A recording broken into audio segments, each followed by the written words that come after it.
तो भी circular motion के न्यूमेरिकल्स में कुछ दिक्कत आ रही थी, तो मैंने वो उठाया, उसके जो भी चीज़ें थी हर एक को क्लियर करता हूँ। अभी कौन सी टेंजेंशियल होती है, कौन सी रेडियल होती है, तो उसमें अभी भी कोई दिक्कत है। आपने देखा भी होगा, मैंने आपको पहले भी कही थी ये बात कि भाई सिर्फ सुनने से चीज़ें क्लियर नहीं होती, प्रैक्टिस से क्लियर होती हैं। तो मैंने कितना डिटेल में बात बताई, आपको फिर भी कन्फ्यूजन है कि कौन से वाला रेडियल होता है, कौन सा टेंजेंशियल होता है।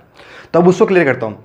तो उससे पहले फुल स्क्रीन कर लो वही से, नहीं तो आपको फिर वही दिक्कत हो जाएगी। फुल स्क्रीन करके सुनो, करता हूँ मैं एक न्यूमेरिकल, उसमें आपको हर कॉन्सेप्ट हर पार्ट समझाऊंगा, फिर उम्मीद है आपको समझ में आ जाएगा। उसके बाद मैं कुछ क्वेश्चन आपको करने के लिए देता हूँ। तो यहाँ पे क्वेश्चन एक फ्लाई व्हील है। देखो फ्लाई व्हील अगर आपने कभी इंजन वगैरह देखे हो तो इंजन के साइड में घूमता है, ठीक है। ट्यूबवेल पे जो इंजन लगता है उसके साथ में जो लोहे का एक व्हील घूमता था, उसको फ्लाई व्हील कहते हैं। ये हर इंजन में होता है। तो वो हमारे पास एक फ्लाई व्हील है, ये थोड़ा छोटा है, ये किसी बाइक वाइक इंजन का रहा होगा। उसका रेडियस है 30 सेंटीमीटर। तो एक फ्लाई व्हील है 30 सेंटीमीटर रेडियस का। वो स्टार्ट होता है रेस्ट से और एक्सेलरेट करता है एट 0.5 रेडियन पर सेकेंड स्क्वायर।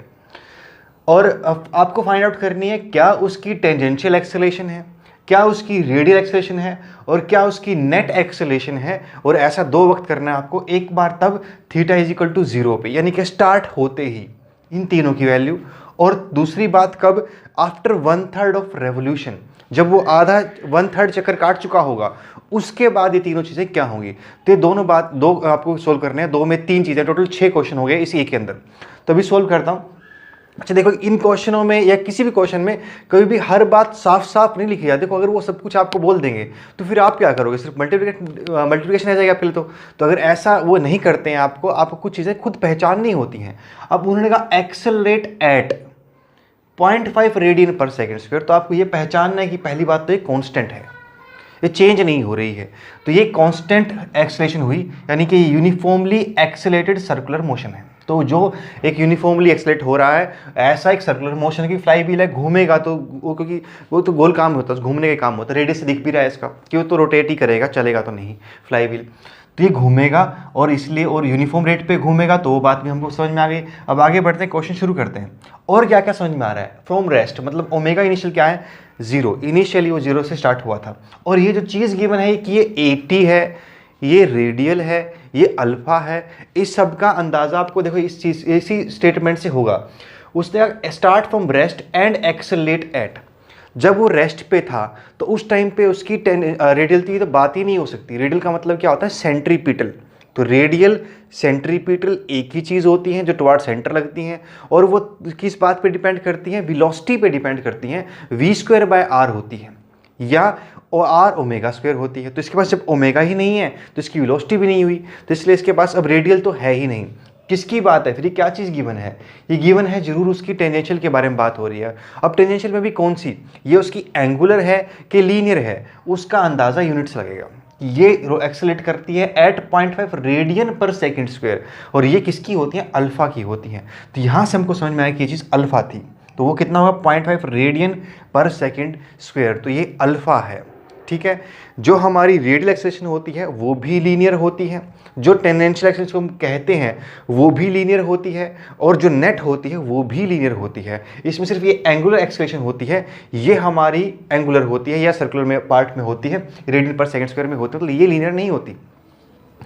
यहाँ पे रेडियल नाम नहीं दिया, खाली एक्सेलरेशन नाम दिया, तो भी ये चीज़ रेडियल में चली। कैसे पता चला, यूनिट से मालूम पड़ा। तो देखो यहाँ पे समझ में आ गया। अब पता करते हैं इसका, एक शुरू करते हैं क्वेश्चन को। शुरुआत में टेंजेंशियल पता करना है कितना था, तो 80 हो जाएगा। 80 का फॉर्मूला क्या होता है, वो तो किस पे डिपेंड करती है, अल्फा पे, आर अल्फा कल डिराइव हुआ, डायरेक्ट फॉर्मूला है। तो 80 is equal to R alpha, R के रखो, अल्फा के रखो 0.5 मीटर पर सेकेंड स्क्वायर।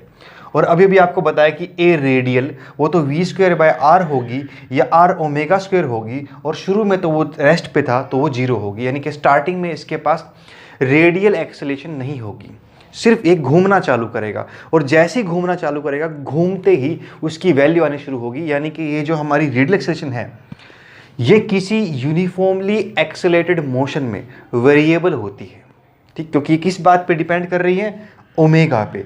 और क्योंकि वो एक्सेलरेटेड है तो ओमेगा चेंज होना है, और ओमेगा चेंज होना है तो फिर इसको भी चेंज होना है, क्योंकि ओमेगा के हिसाब से ही फिर वी भी चेंज होगा, तो ये दोनों चेंज होंगे। यानी जो हमारी रेडियल एक्सेलरेशन है वो किसी वक्त पे डिपेंड करेगी, उस वक्त वेलोसिटी क्या है, यानी कि हर वक्त ये वैल्यू अलग अलग होगी। जिस वक्त वो पूछेंगे उस टाइम पे हम निकाल देंगे। Clear point. हाँ, अगर वो यूनिफॉर्मली एक्सेलरेट मोशन है तो ए टेंजेंशियल कांस्टेंट रहेगी, वो चेंज नहीं होगी। उसमें यूनिफॉर्म में यूनिफॉर्म शब्द सिर्फ टेंजेंशियल एक्सेलरेशन के लिए यूज हो रहा है। यूनिफॉर्म का मतलब क्या होता है, कांस्टेंट होता है ना, तो वो कांस्टेंट क्या है, वो कांस्टेंट सिर्फ हमारी टेंजेंशियल है, रेडियल चेंज हो रही है, वो चेंज होती रहेगी। अगर वो नॉन यूनिफॉर्म हुआ, नॉन यूनिफॉर्म सर्कुलर मोशन हुआ, फिर तो दोनों ही बदलेंगी, फिर तो हमारी रेडियल भी चेंज होनी है, वो तो होगी ही क्योंकि एक्सेलरेट अगर वो कर जाए तो।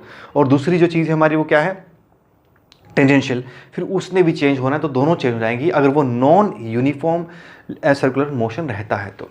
ठीक है, ये non uniformly accelerate circular motion रहता है तो ये भाई पॉइंट समझ में आ गया। अभी आपको ये हमारे पास बन गया। अब नेट निकालेंगे। नेट कैसे निकलता है, नेट तो दोनों वेक्टर हुए ना, नेट कैसे निकलेगा, दो एक्सेलरेशन है, दोनों का नेट निकालना पड़ेगा, एक रेडियल है एक टेंजेंशियल है। रेडियस में और टेंजेंट में कितना एंगल होता है, 90 का होता है, तो नेट कैसे निकलेगा, स्क्वायर करके ऐड करना है, तो बस सीधा डायरेक्ट स्क्वायर करके ऐड कर दिया बस, और कोई खेल खत्म, और कुछ करना ही नहीं इसमें। तो ये हमारे पास ये ऐसे था। अगर आप शुरुआत यहाँ से करते हो तो उसके पास इनिशियल एक्सेलरेशन अल्फा यहाँ थी, ये अल्फा एक्सिस पे यहाँ पे होती है, ये बनेगी हमारे पास ए टी, ये ए टी है, और ए रेडियल यहाँ पे होती, अगर होती भी तो, पर फिलहाल तो वो भी नहीं है, पर वो जीरो है, तो सिर्फ यही बचती है। ये कितना आ जाएगा, 0.5 मीटर पर सेकंड स्क्वायर।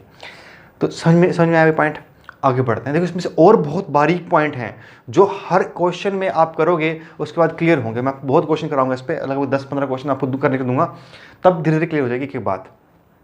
ठीक, अब सेकंड पार्ट करते हैं, उससे थोड़ी बातें और आपको समझ में आएंगी। सेकंड पार्ट कह रहा है कि आफ्टर 1/3 ऑफ रेवोल्यूशन, यानी जब वो 1/3 चक्कर काट चुका होगा, 1/3 चक्कर पूरा कर चुका होगा, उसके बाद ये सब बातें क्या रहेंगी।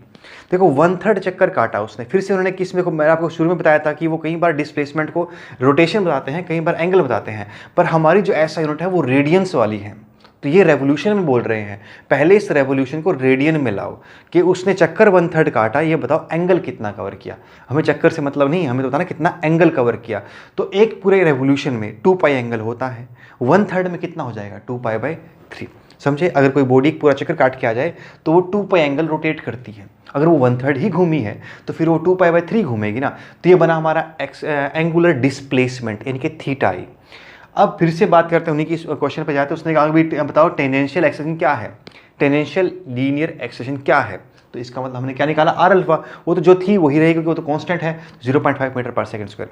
अब बात आई किसकी, ए आर की। रेडियल क्या है, और रेडियल होती है आर ओमेगा स्क्वायर, और जैसा आपको यहाँ भी बताया था वो वेरिएबल है क्योंकि अब इसके पास कुछ ना कुछ वेलोसिटी आ चुकी होगी, तो वो वेलोसिटी निकाल। देखो या तो पहले ओमेगा निकाल के वी निकाल लेना, लेकिन हम उतना पंगा ले क्यों, जब हमारे पास ओमेगा का डायरेक्ट फॉर्मूला है तो इसलिए हम ओमेगा ही निकालेंगे। अब ओमेगा निकालने का तरीका क्या था, वो आपको बताया था, 3 इक्वेशन मोशन सेम लागू हो जाती हैं। तो यहाँ पे हमें क्या पता है, डिस्प्लेसमेंट, कितनी डिस्प्लेसमेंट हुई, इनिशियल मालूम है, रेस्ट पे था, फाइनल पता करना है, तो मैंने omega final square minus omega initial square 2 alpha theta लगाया। इसमें ओमेगा इनिशियल क्या रहा, 0, अल्फा उन्होंने दिया है 0.15 आया, और ओमेगा क्या है, थीटा कितना है, 2 पाई/3 आया। उसको रखा, काटा, सोल्व किया तो ओमेगा स्क्वायर, देखो इसको रूट भी मत लो, ओमेगा स्क्वायर ही चलाओ, कि ब्रेड फॉर्मूले में ओमेगा स्क्वायर ही चाहिए ना। अगर वो हमसे अलग से पूछते एंगुलर वेलोसिटी क्या होगी, फिर तो रूट लेते। अब क्यों ले रूट हम, जब हमको ओमेगा स्क्वायर की जरूरत है, तो मैंने इसलिए रूट नहीं लिया, मैंने ओमेगा स्क्वायर को ही वापस यहाँ से निकाल के यहाँ पुट कर दिया। 2 से 0.5 कट गया, 1 हो गया, और बाकी चीज़ मैंने यहाँ पुट कर दी। तो ये आर की वैल्यू रखी इसमें, सोल्व करने के बाद ये पाई/5 आ जाएगा, यानी पाई/5 हमारे पास रेडियल एक्सेलरेशन है। ये पाई में जरूर आ रही, सॉरी ये रेडियल एक्सेलरेशन है, और इसकी वैल्यू भी मीटर पर सेकंड स्क्वायर होगी। इनका बड़ा खास ध्यान रखना, यूनिट क्या चल रही है।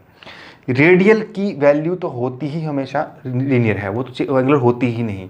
एंगुलर सिर्फ टेंजेंशियल हो सकती है, वो भी तब जब वो अल्फा की बात करेंगे। ठीक है, तो क्या बना हमारे पास, ए रेडियल पाई/5 मीटर पर सेकंड स्क्वायर। और अब कह रहे हैं नेट निकाल दो, तो नेट फिर इस बार हमने उसी तरीके से निकाल दिया नेट, क्योंकि उसके पास ए टी और ए आर के बीच में हमेशा एंगल 90 का रहता है। हमेशा ए टी में और ए आर में 90 ही एंगल रहेगा, टेंजेंट रेडियस के हमेशा 90 पे ही रहती है। तो उधर से सोल्व किया, स्क्वायर करके ऐड किया, आपका आंसर आ जाएगा 0.646 मीटर पर सेकेंड स्क्वायर। तो ये नेट की आगे बात। तो क्लियर, उम्मीद है आपको ये समझ में आ गया होगा कि क्या रेडियल होती है, क्या टेंजेंशियल होती है, रेडियल वेरिएबल होती है, और क्या कैसे हम यूज़ करते हैं इन इक्वेशन को, ओमेगा वगैरह कैसे हम वैल्यूज़ निकालते हैं। ठीक, तो और ये यूनिट भी समझ में आई कैसे इसको रेडियंस में लेकर के जाया जाता है। तो ये अभी किस में था, रेवोल्यूशन में 1/3 था, ये 1/3 उसको मैं लेके गया किस में, रेडियंस में कन्वर्ट किया मैंने, उसके बाद वैल्यूज़ पुट की। क्लियर, तो ये था हमारा सर्कुलर मोशन का कैसे न्यूमेरिकल हैंडल होते हैं। अब मैं कुछ आप करने देता हूँ, उनको ट्राई करना।